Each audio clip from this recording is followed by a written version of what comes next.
मैं सुनील कुमार, मैं अपने भारत देश के सभी श्रेष्ठ जनों को सादर प्रणाम करता हूँ और अपने से छोटे को मेरा प्यार दुलार। आज हमारे देश में बहुत बड़ा संकट आ गया है और अपने इस देशवासियों को, अपने इस देश के उन सभी विद्यार्थियों को आज से मेरे चैनल के माध्यम से हम गणित में यानी कि मैथ्स में मार्गदर्शन करेंगे और गणित के कुछ खास टेक्नोलॉजी के बारे में, तकनीक के बारे में हम अपने देश के सभी विद्यार्थियों को बताएंगे कि गणित मैथ्स किस तरह से पढ़नी चाहिए। मैथ्स को पढ़ने का आधार क्या है, विज्ञान को कैसे अध्ययन करें, यानी कि साइंस को कैसे अध्ययन करें, हिंदी का अध्ययन कैसे करें, ग्रामर का अध्ययन कैसे करें। उन हमारा जो भी सिलेबस है, हम उस सिलेबस का सही दृष्टिकोण से कैसे उसका हम अध्ययन करें, क्योंकि किसी भी चीज़ को यदि जानना है, समझना है तो किसी खास टेक्नोलॉजी की आवश्यकता होती है, क्योंकि किसी चीज़ को हम तभी समझ सकते हैं जब हम उसका डीपली अध्ययन करेंगे, जब हम उस चीज़ के गहराई में जाएंगे। दोस्तों, विद्यार्थियों, हम आपको ये बताना चाहते हैं कि एक ज्ञान के पीछे अनेकों ज्ञान छुपे हुए रहते हैं। यदि मैथमेटिक्स या किसी अन्य सब्जेक्ट में यदि हम एक ज्ञान छोड़ते हैं या थोड़ी सी भी अगर समझने में हम लापरवाही करते हैं, जिसके कारण हम अनेकों ज्ञानों को खो बैठते हैं, जिसके कारण से हम किसी भी चीज़ के बारे में सही तरह से अध्ययन नहीं कर पाते हैं। लेकिन सही तरह से अध्ययन करना ही हमारी सफलता है, क्योंकि जब तक हम सही तरह से अध्ययन नहीं करेंगे तब तक हम किसी भी क्षेत्र में सफलता प्राप्त नहीं कर सकते। बस उसी प्रकार से हमें अध्ययन करना है, लेकिन एक विशेष तकनीकी के आधार पर, एक विशेष आकर्षण के आधार पर।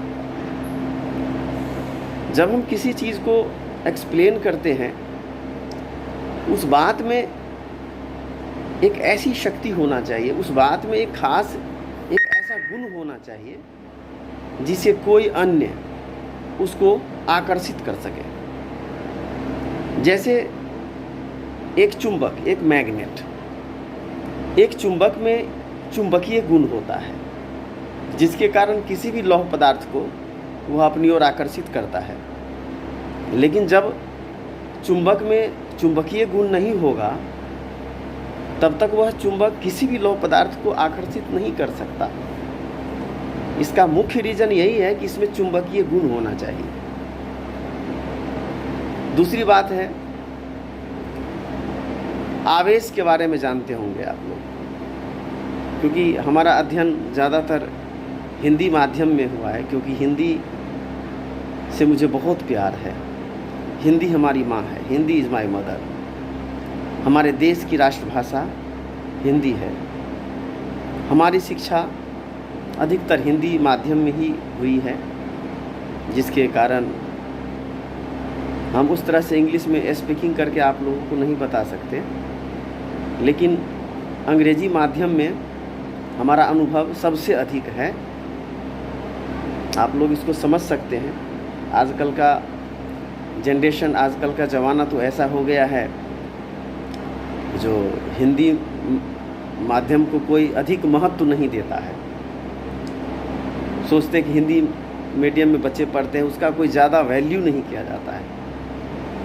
लेकिन मैं अपने देश के उन तमाम भाई बंधुओं, गुरुजनों, बच्चों को बताना चाहते हैं, हिंदी हमारी राष्ट्रभाषा है और हिंदी हमारी देश की जननी है, हमारे भारत की जननी है।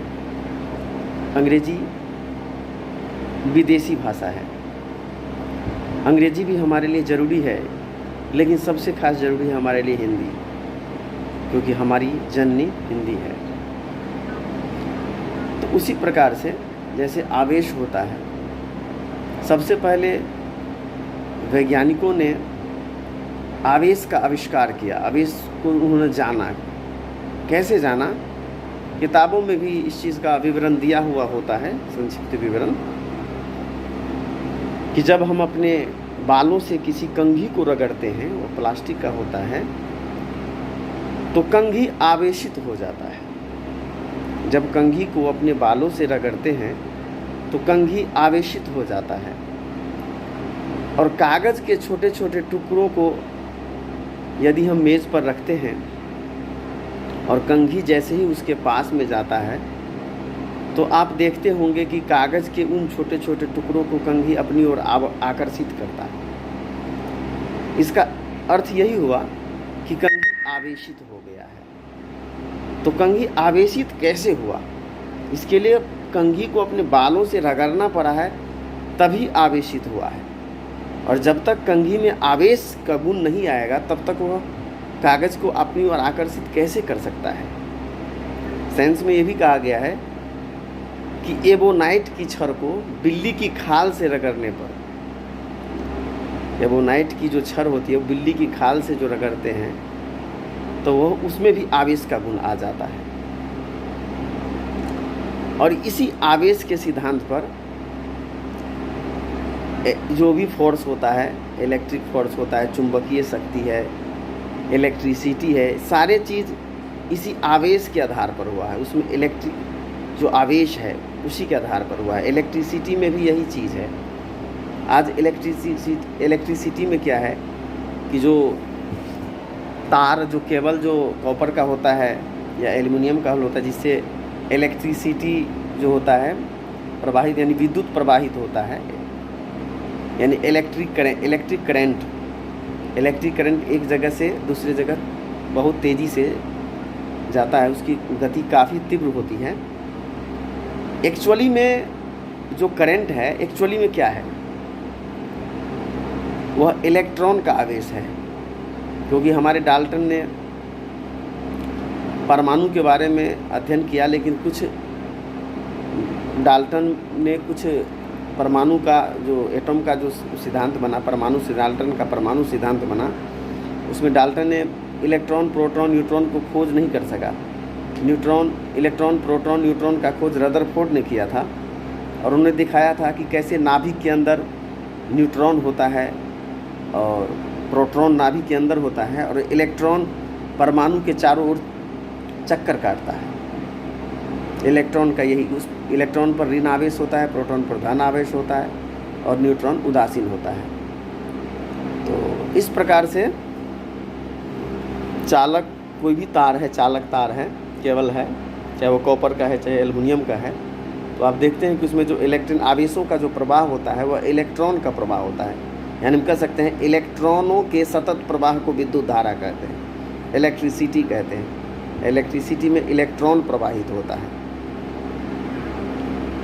तो आज इतना ही हम बता पाएंगे, क्योंकि ज़्यादा थोड़ा थोड़ा हम आप लोगों को, आज तो हमारा चैनल बना ही है, हमने आज हमारे देश में जो समस्या है, अभी समस्या ऐसी है जो घर में बैठिए, घर में आराम से चिंतन कीजिए, कभी आध्यात्मिक चिंतन कीजिए, कभी किताबिक चिंतन, तो इस प्रकार से चिंतन करते करते करते मेरे दिमाग में एक ऐसा विचार आया है कि क्यों न एक चैनल बनाया जाए और ऑनलाइन के माध्यम से, यानी इस चैनल के माध्यम से हम अपने देश के उन सभी विद्यार्थियों को अपना संदेश दे सकें।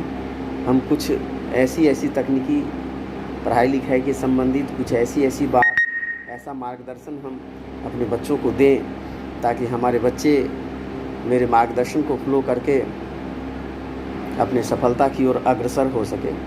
यही हमारा प्लान है। धन्यवाद। जय हिंद, जय भारत। हर हर महादेव। जय शिव शंकर।